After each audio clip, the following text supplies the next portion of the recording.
So great, so great, so great, so great. Well. No, you were never born, were you? You were never really born.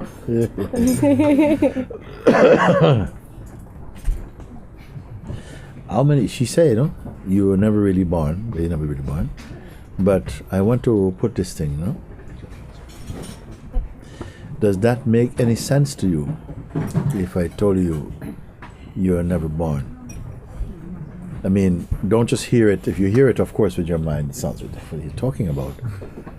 I have a date of birth, and all of this. Everybody has a date of birth.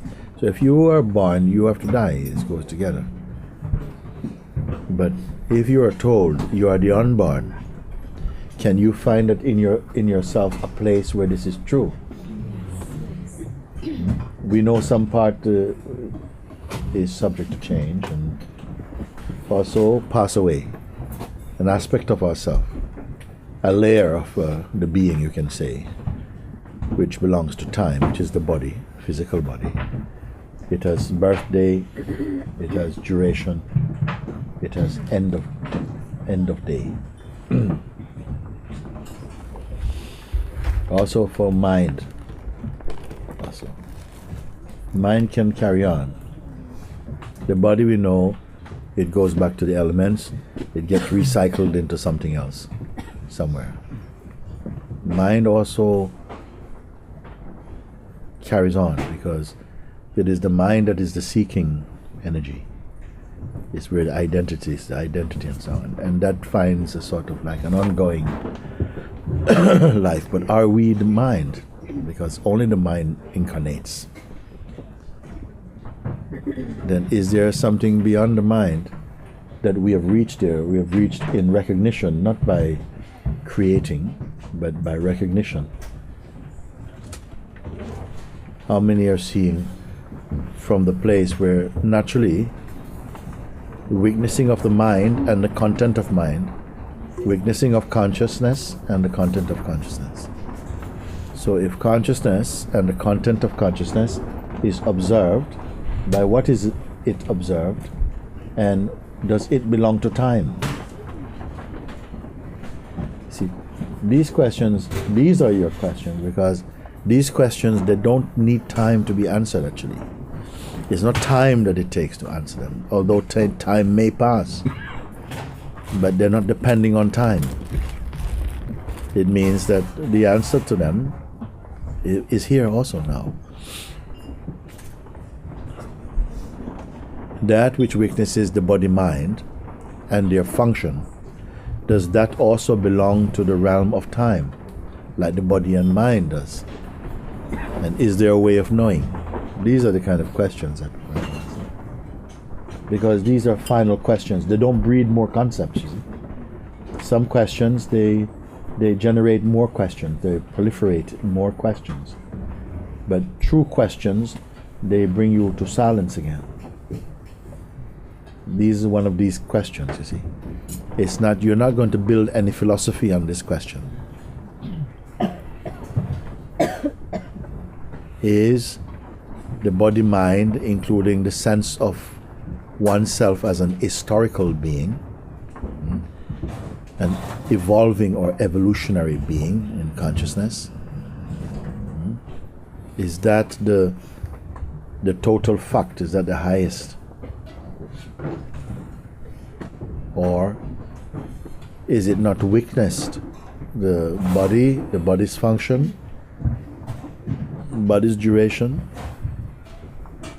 the mind and its experience through memory, projection, fantasy, attachments, desire, all of this. Are they not witnessable? And if they are witnessable, is the witness of them also within the bubble of the time frame of mind and body? Or is the witness apart from it? Also, we can go even more subtle. Witnessing implies two or more. You see? But is also the witness also witnessable? Can also the witness be observed? And that which observes the witness Is it in time? We can answer a question like that, isn't it? Or is there no way of finding out? Does it leave us only the space to speculate or to prove?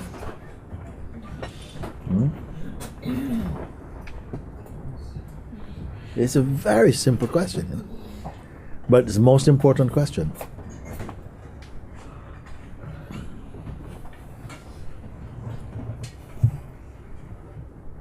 What can be more important a question than this? Of course, we judge whether questions are important or not depending on what your intention is. If your aim is for something else, if you are a footballer, your highest question could be something else. But collating all the vast range of human interest, if we were to present the human being in his highest expression, will it not be this? To find out what is his nature, where did he come from, who is he? Suppose another being arises from some other part of some galaxy. They want to know about us. Who are you? What have you attained as a species? What is your highest attainment as a species? You're going to show him Usain Bolt. You're going to show him, some scientist, poet, a doctor. What will be the highest expression of the human spirit and the human nature, the human being? What is the highest expression? Who will come to represent the highest of the human? This is our principal being. This one embodies the height of our possibility. Who are you going to find? A Buddha? Christ or something, Krishna. And why would they be the one? That's if you would choose them.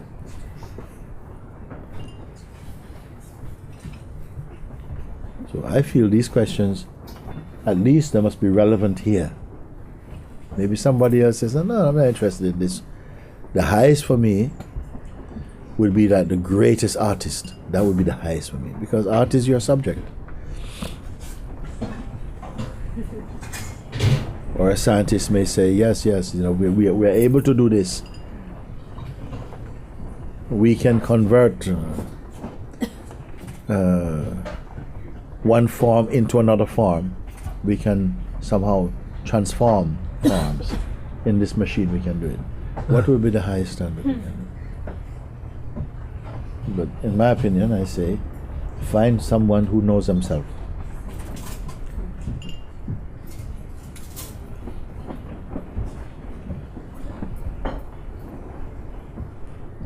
Which would be incomparable. They, from their highest species, from their highest attainment, would have to come and say, wow, we share goals.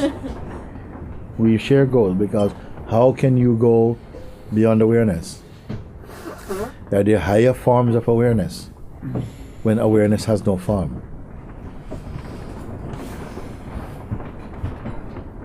In it, everything is captured, you see. We can discover something completely new today that no one has ever seen before. But it will not stir, it will not be greater than consciousness. It will have to appear in consciousness as a shape, a movement in consciousness, which also comes and goes and is perceived to come and go. So it cannot be greater than consciousness. Come from another galaxy. Other beings speak other languages. I said before, if supposing now some spaceship actually lands in Odimira, okay? So people from all over Portugal, military, all different politicians, everybody's come. And from all of Europe they've come. Because these aliens land and they're doing shopping in Continente. They're walking about, looking and stuff like this. And they're quite friendly, like everybody is there, and they come and they're bringing their children and they're shopping. And then they want to go to Albufeira to swim and things like that. It's the biggest news all over the world. For about maybe 2 or 3 weeks.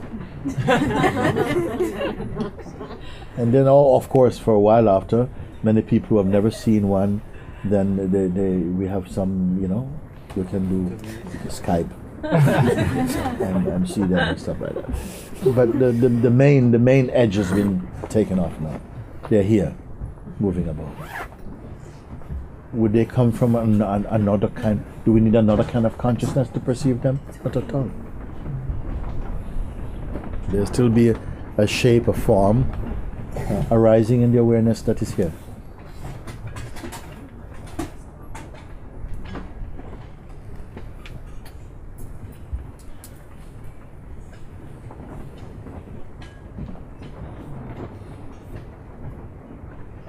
What is it in us that does not belong to time?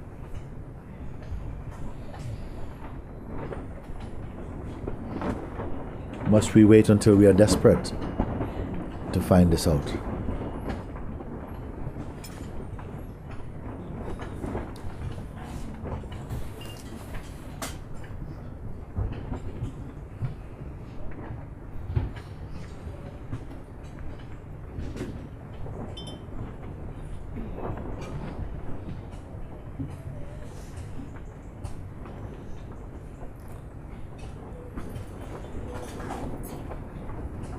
Or must every being, every human being,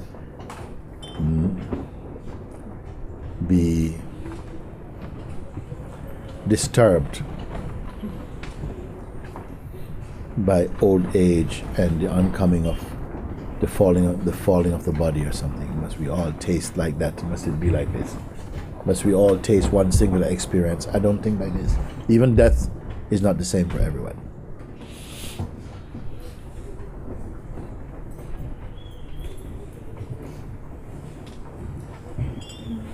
If you want to ask a true question, you must ask that question that throws a net over thousands of other questions. Don't just go fishing for one fish. Throw it over the whole of the world. Why not? If you truly want to get to the point, then you must ask a great question.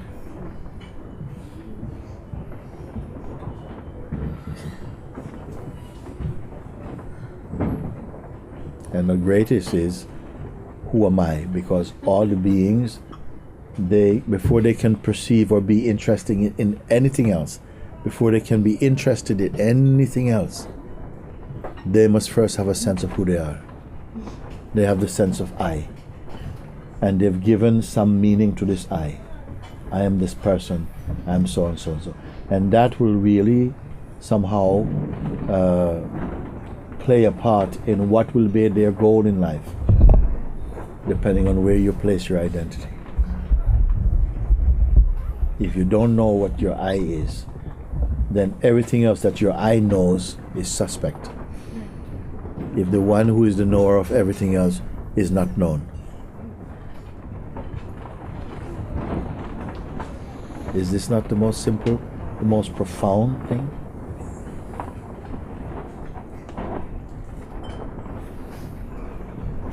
And then it is felt to be so complex, because by what can the I be known? It says it is the firstborn of concepts. It is the firstborn.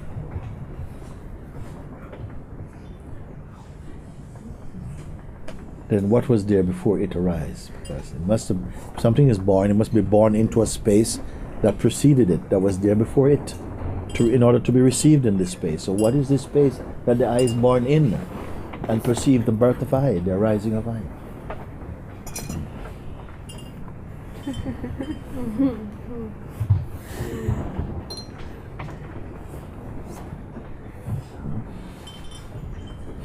When you think of yourself, what have you to show for it? What have you found to be yourself? The body? Does the body know a self? Does the body know it is you? As I said before, like supposing now there was some strange gas came through and causes everybody to forget which bodies they are.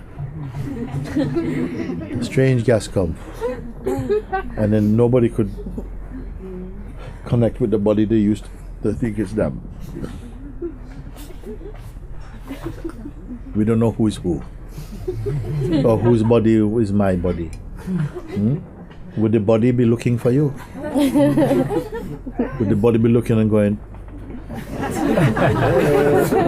No, does the body have any allegiance to identity? Is it? So who is identified in it?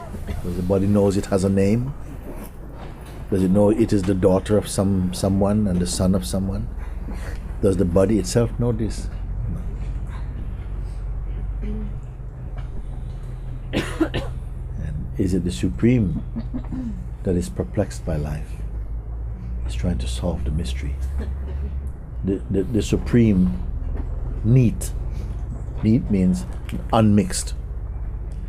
No, it must be some mixture of the self combined with conditioning or identity that can experience the sense of some confusion and an urge to discover something. It comes from there. Then we want to know if, when we think of ourselves, is it with this shape that we think? Are we thinking based upon the sense that there's a sense of beingness and also my conditioning, my culture, all of these things contribute to the present identity I take myself to be? And is that identity reliable? Because it seems to be subject to change, and every now and again it change, and it changes its view. It's always absorbing from its environment, learning from the encounters and so on. Is it a fixed entity? And yet it feels that so much has changed, and yet there is something that seems continuous. What is this continuity? I say it is the consciousness, it is the sense I am. It is continuous.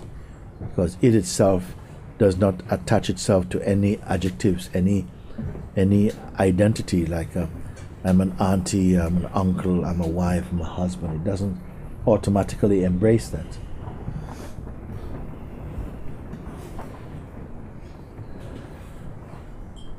I want to know if these contemplations, if they are as yet a joy to you, or are they just your toolkit, your toolbox, or whether it's a little bit of a burden to have to go and meditate and to think about it, and when you'd rather just, have fun or whatever.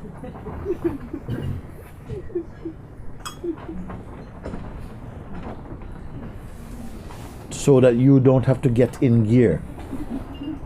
You don't have to get in gear. You don't get up and go, okay, now I must put on my spiritual suit. You don't have to make any adjustment at all. So your waking up happens in you. When waking up happens, you're already there to see, is it true or not? Yes. You see? The waking up itself happens in you. Do you witness the waking up happen? You were there. Waking up woke up in you. And the day is unfolding in you, the intelligence, consciousness. Or are we still deeply identified with the seeming person who is living a day? Do you have the sense you're living your life? Or do you have the sense that you are life? And also at the same time, the witnessing of what we call life is occurring in you, but you're also not deeply touched by it. Something is acting, reacting, interacting, but that's also part of the unfolding. That not even your reaction is you. And do we feel that we are made much less complete if your reaction you cannot own? That is just the functioning of the vital force and the intelligent principle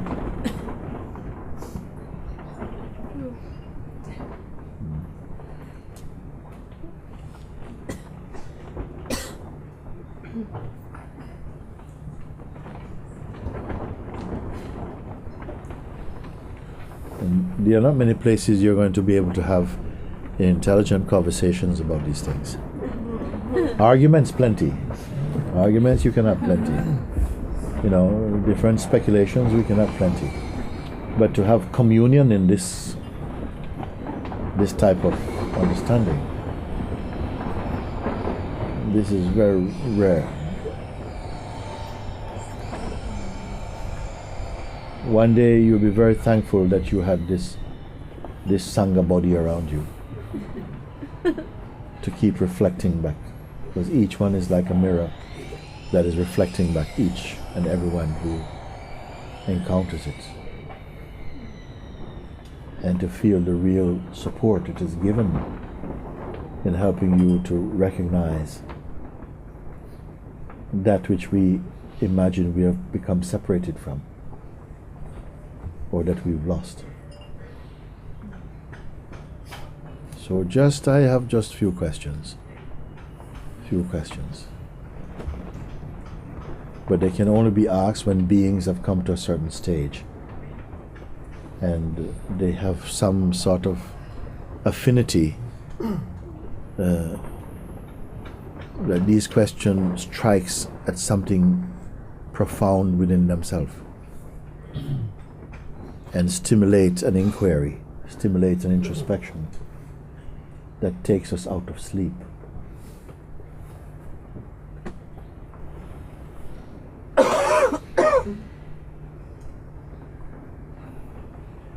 That you are not merely trying to solve problems for a day, but forever.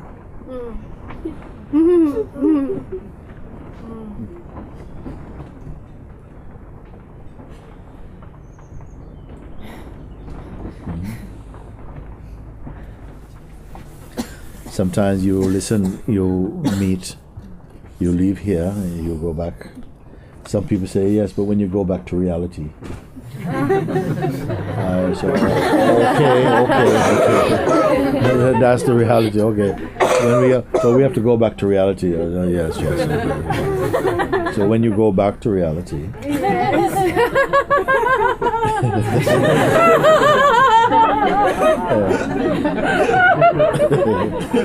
where all the beings are suffering realistically, and you see actually that much of it is actually being created and perpetuated through the thinking mind. Then you begin to appreciate. But there is a choice in that. A choice of redirecting the attention. Huh? And you see, but you know, but to convey, you can only convey to a heart and mind that is receptive to that. You see. And therein lies if there's a difficulty, it is born right there. And also that the one who is trying to impart must also be within themselves very clear, so that it is not coming from your mind. That you think, I want to help you, I know how I can help you, and you're missing a lot of subtleties. That life does not work like that. That sometimes we are still afraid to feel certain things, and so we try to cover up our fear by stopping the thing from expressing what it does to express. Where will this discernment come from, you see? It will come from inside you. So, to know when to leave a thing and when to remain empty and present. All these things, we don't have to go to school to learn them. They actually, like when we plant a tree, we take care that the hole is big enough, the soil is good enough, the right type of nutrients is inside, the position is good enough. Okay? You don't know what kind of fruit it's going to bear. But if you take the steps, the fruits will be fine. The flowers, the blossoms will be fine. The shape will be fine, because you've done that work. You said that when we are open, how do we know when we are really open? Well, you don't know. Well, actually, when you're in a sangha, you will know. That's the beauty of Sangha. Because if you're by yourself, you don't know. You only have yourself to compare with, you know. But when you're in a Sangha, in the Sangha field, you will see that certain behavior, which normally probably works in the real world, okay, don't really work here, in a sense, in that field. Then for a while you feel maybe, you know, unsupported and nobody wants to listen to your story because that's what we're accustomed to. But actually it's a good thing.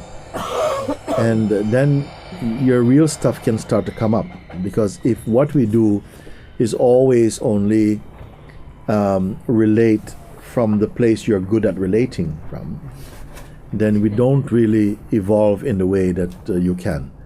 But when somehow your old patterns don't work, when your old self-image does not work, it's not a currency here, nobody's interested in it, then sometimes people feel very isolated. Say, I don't know how to be.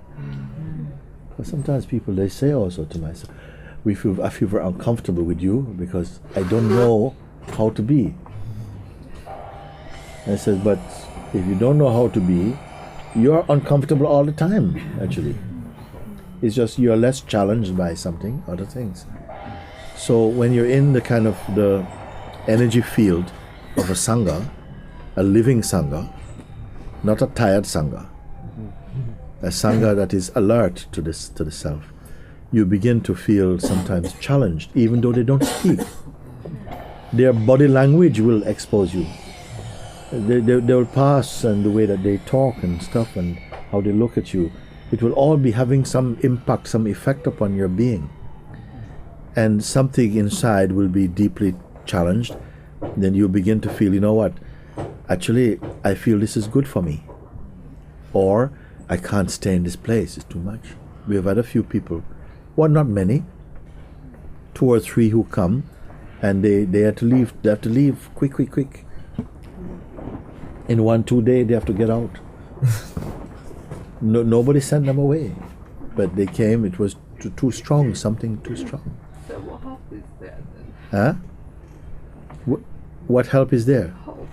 What hope? Every hope. Every hope. But not on your terms.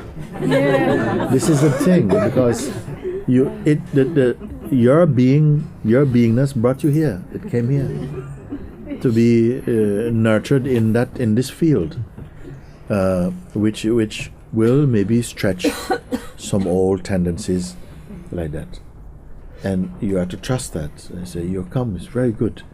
So for a while something is fighting. It's fighting to live the old way, but they say maybe it doesn't work for a bit. But something else is there also that's help you to say, no, it's okay, it's fine. Look, stay. You see, even the people run away. It's okay up to a point, you know. We have one also who come all the time. He's been coming here for over years, but every time he come, and there's been a few changes happen, and he runs away. This time he even came here, I think only one day I saw him. He's planning to come Sahaja. He came and he's somewhere out in the bush somewhere else, where there's a swimming pool and things like that. You see, something. And I said, but this is very weak. Afraid, like, it's mind, you know. The mind is playing, you know. Tell you, this is not your life, you know, like, you're free to do what you want. But this is only egoic freedom. And you stay in this and you get stretched, tested, but the beautiful way, because there's so much love also is there, and nobody is judging you like that.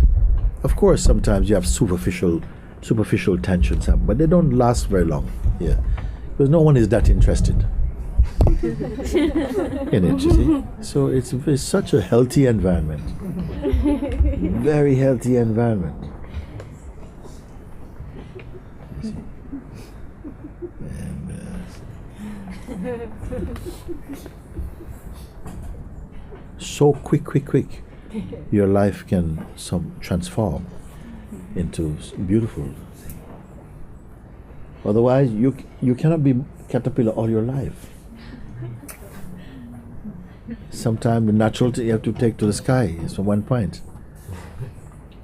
Suppose you were told in some kind of way that if for the rest of this life you're still only caterpillar. How oppressive an idea, isn't it? You know, in terms of one's spiritual evolution. That you'll always just be a caterpillar, maybe in a few lives, you're a caterpillar still.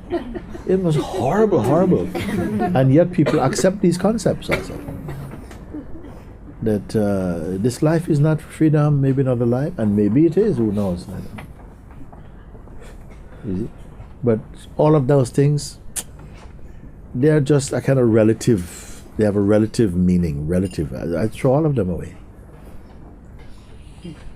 And what is the good of throwing all of them away? So that we get straight to the point. If we go straight to the point, everybody's free right now. You may say, but I don't feel it. Yes. Well, let's work with that. We have to work with that. Let's start with the truth. Not just end with the truth. Let's start with the truth as well. The truth is, if there is a reality, if there is a truth, it is omnipresent, it is infinite, it is ever present. It must be here now. Then if I say the thing is here now, suppose somebody, passes away, and then one of your relatives, your uncle or something, pass away and leaves you, you're broke, you have no money, can't find a job. You're completely broke for the last 3-4 years, nothing at all. Then you find one uncle pass away, he's left you $500,000. And I'm not talking rupees, I'm talking euros. No? Okay? Oh my God, amazing. But there is one little drawback. You have to wait for the next 10 years to get it. It's better you don't know about it. Isn't it? You have to find that if the thing is available, it must be available now. And this is what is so beautiful, because what I'm speaking about is what is always here. The rest is always moving. But that's where all our energies are, is in what is changing, always moving. Let what is moving by nature, let it move. It's fine, that's its nature. Why not find that which is unmoving, which is the source of the moving? Then you can be in both camps at the same time. It's okay. So this is something that I feel very happy. Something has drawn you to this discovery. For in the beginning, maybe feel difficult, but it's gonna. Bloody awful. Bloody awful. You know what is feeling awful? Mind is feeling awful. Not the heart is feeling awful.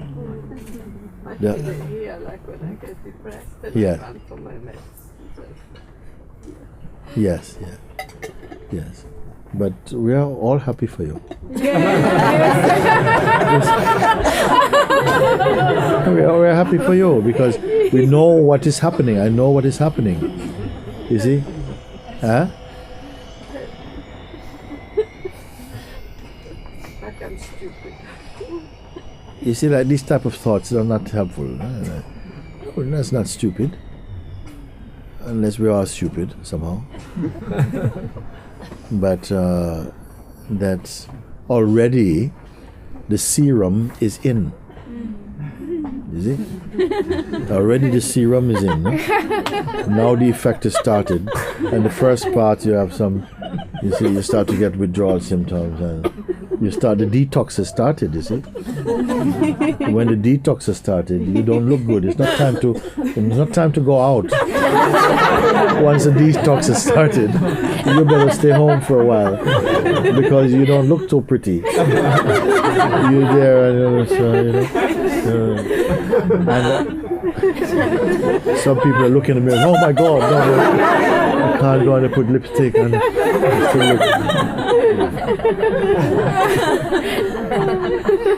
it happens to everybody actually. The detox starts a bit and you're not looking, you're not looking like you're not the flavor of the month at all.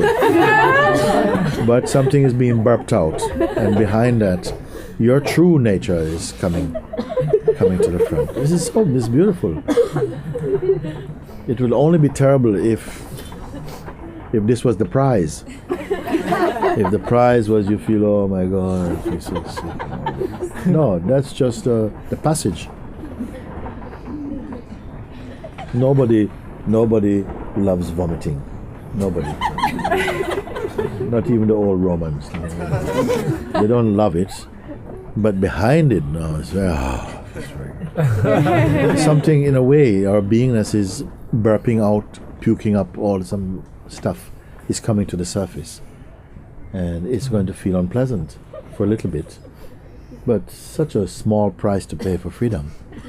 Because soon it is you burp this stuff, and behind it the greater space of contentment and space and peace, you are going to feel like that. That's why I say we're happy. When anybody sees someone collapsing, a breakdown, we feel very happy. Oh, even sometimes people, they envy you. So yeah, I've been waiting for a good collapsing myself. Isn't it? Because when that happens, you know, oh yeah, something is the healing has started. We don't just take superficial readings as important. You have to be able to bear the ouches a bit, and then it passes.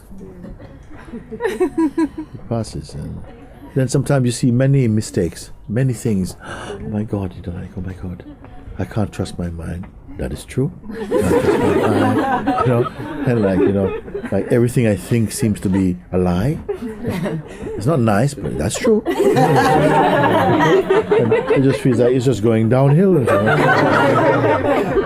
But only for a bit.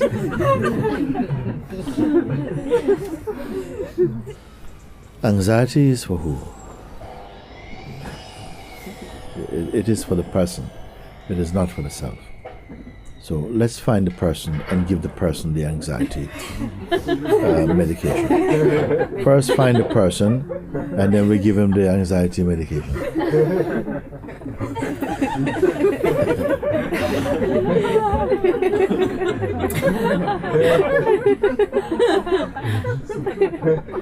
Don't assume, because everybody assumes the person.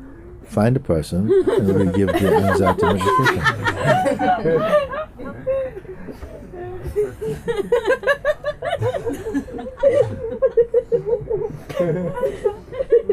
Because for so long we assume, I is the person. That is already the first mistake.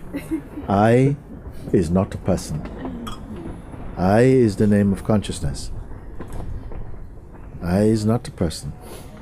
A person is already a contaminated form of consciousness, very limited, prone to feelings of selfishness, judgment, fear, anxieties, all these things come. Companion. So, yes, so once you get to the stage of the referring to yourself as the person, already it doesn't look good. Like every day we wake up, it's as though without actually speaking it out loud, we establish that we are a person. And you step out into life with this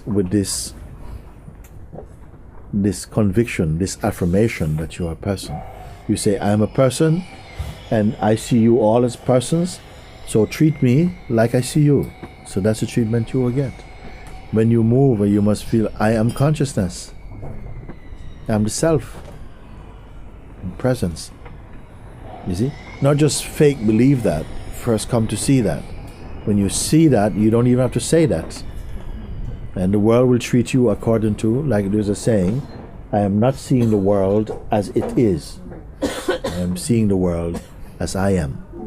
So as you are, as you take yourself to be, then the world will look like that to you. When you are consciousness, the whole way your currency, your exchange rate is consciousness, not person. And so the consciousness functions in a much more cool way. It's not hot-blooded, it's not fiery, it's not full of friction or aggression. It's always space, and it's very flexible. It can change its perspective if it needs to do this in order to maintain that the harmony and the love that makes things flow more beautifully. So all this, you don't even have to have these things explained. It happens automatically also. You simply come to know. You come to know. People say, well, how do you know? You may not know how you know. You may just know you know, rather than you think. Very different. Something, just moment, just seems very clear. That's how it is.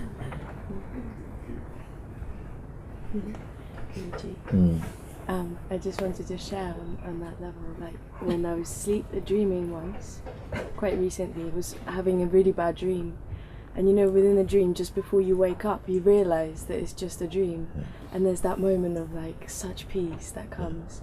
And then I woke up and found myself realising that this is also this kind of dream. And then there was like yet another loop of just such bliss that just came. Very nice.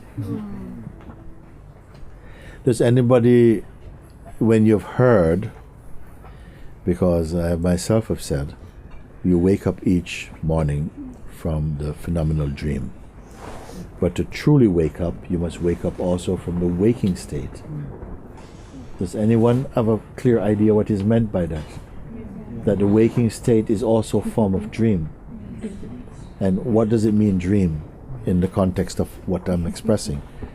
Not dream that somehow in a dream you can fly and do all, not this, but dream in another way, that the elements are fine, the form of the elements are fine, but the context and the story that is given to things are not true. It's not what they are. It's what they've been believed to be. They've accepted, or to take the color of your projections and your desire and so on. And once you see that, then you start to feel, but that is really not fair. That is intruding upon the life. You see, that there is another, of course it can be done because consciousness can do many things. But then a wiser choice would just be to be quiet and just watch how it unfolds by itself. Does it make a better flow than the person's projections? The person wants their projection to be fulfilled and not recognizing the cosmic unfolding which is happening naturally. So it's like a twin reality thing. One is how your mind is projecting the life, what it is and what you want it to be. And the other is how it is naturally unfolding, you see. Then you see that it is non-personal, but it takes care of everything beautifully.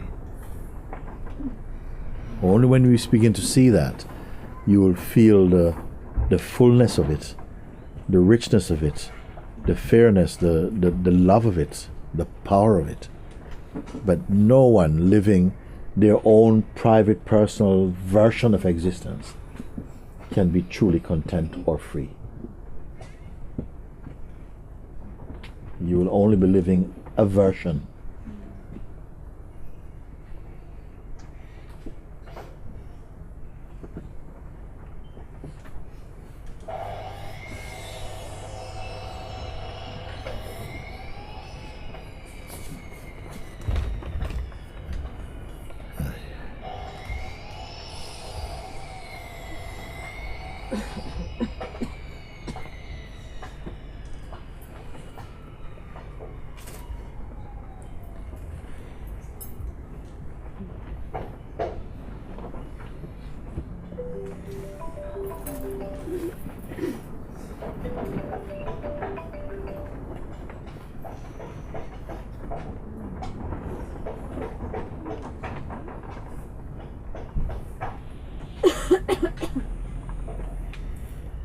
Are you getting more accustomed to being empty? You see, rather than that the consciousness is always in gear. The consciousness is always in gear. It's always up. It's always on duty. You see? It never rests. The best it can do is on pause, which is not really rest. There's a tension there. You see? Is it always in gear? Or can it be in neutral?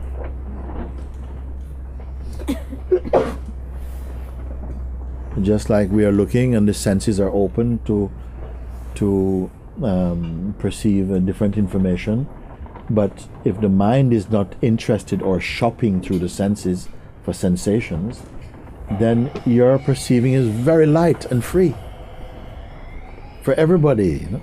Because it's not that everything you look at is going to register in consciousness. Look at it, how you look at these flowers, beautiful, beautiful.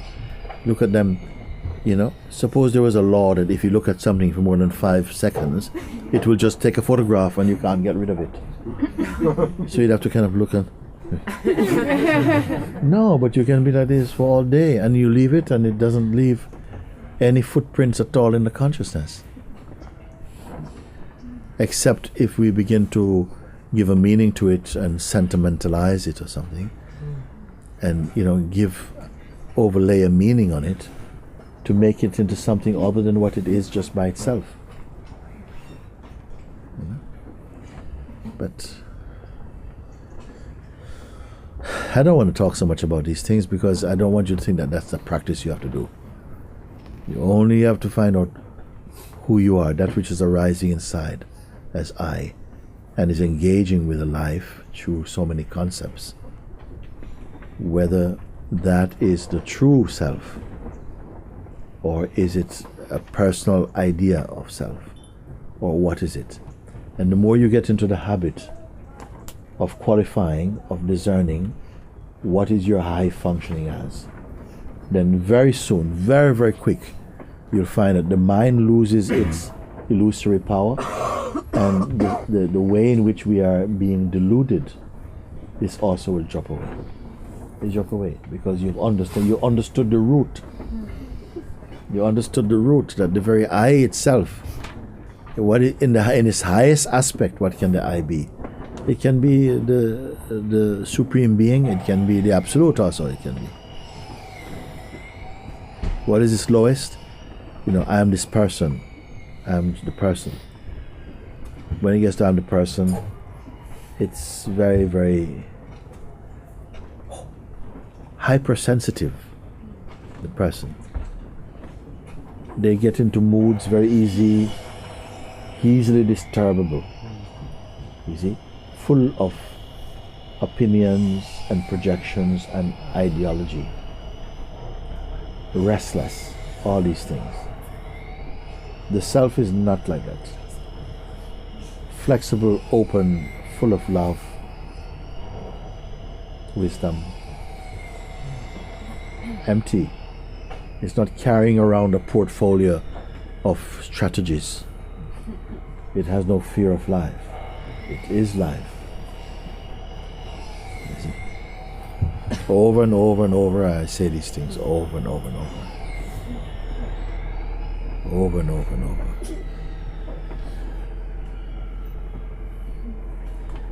Something is looking out through these eyes at a vast and changing world. But where is this looking coming from? Who is looking out behind the eyes? What is looking out? Is it an entity that's looking out? Or is just some sense that the vastness is looking out through these eyes into the seeming vastness of the phenomenal world? These you experience this thing.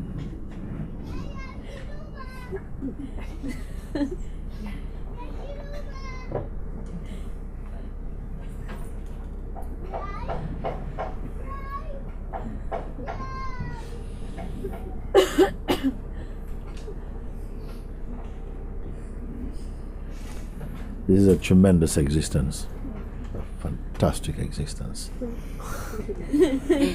We are not here to suffer it. Suffer a little bit must be included because it's part of, this is God's kitchen. Every condiment is in there.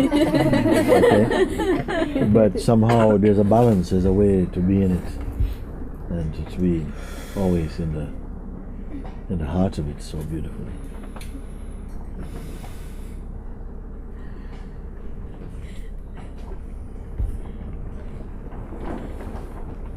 And nothing in the world has one fixed meaning about it. The meanings is is the condiment that you had on top of it, and that will then dress it to taste the way that you choose to taste it.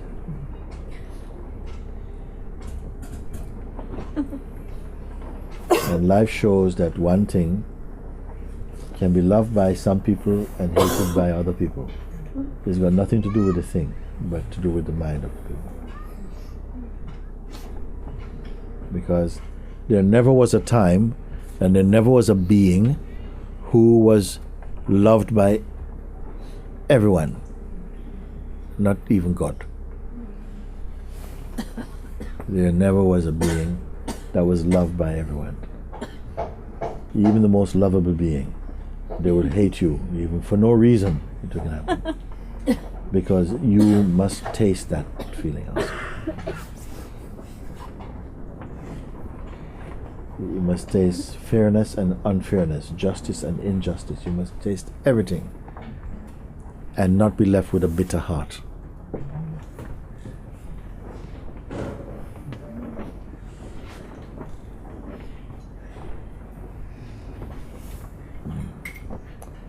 Okay, good. Thank you. Thank you.